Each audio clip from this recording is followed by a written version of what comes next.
Bro இந்த சம்மர்ல நம்ம என்ன பண்ணக்கூடாது? இந்த சம்மர்ல நீங்க அவாய்ட் பண்ண வேண்டிய 5 விஷயத்த சொல்றேன். மறக்காம இந்த வீடியோவை சேவ் பண்ணி வச்சுக்கோங்க. ஓகே. ஃபர்ஸ்ட் ஒன், எக்ஸஸா டீ காஃபி குடிக்கிறத அவாய்ட் பண்ணணும்.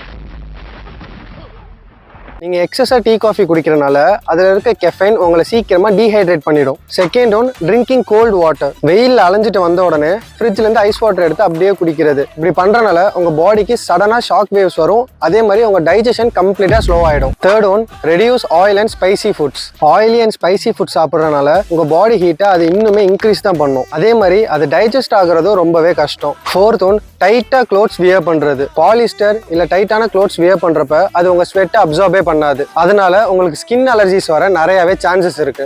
ஃபிஃப்த் ஒன், பீக் ஹவர்ஸ்ல ஒர்க் அவுட் பண்றது. மதியானம் 12ல இருந்து 3:30 மணி வரையும் ஒர்க் அவுட் பண்றதை அவாய்ட் பண்ணிக்கோங்க. இந்த டைம்ல ஏற்கனவே டெம்பரேச்சர் ஹையா இருக்கும். அதோட ஒர்க் அவுட் பண்றப்ப நீங்க கம்ப்ளீட்டா ட்ரெயின் அவுட் ஆயிருவீங்க. அண்ட் உங்க டிரான்ஸ்ஃபர்மேஷனுக்கு கைடன்ஸ் வேணும்னா என்னோட ஆன்லைன் டிரான்ஸ்ஃபர்மேஷன் ப்ரோக்ராம்ல ஜாயின் பண்ணுங்க. ஸ்டார்ட்னு கமெண்ட் பண்ணுங்க, உங்களுக்கு ஃபுல் டீடைல்ஸ் நானே சென்ட் பண்றேன்.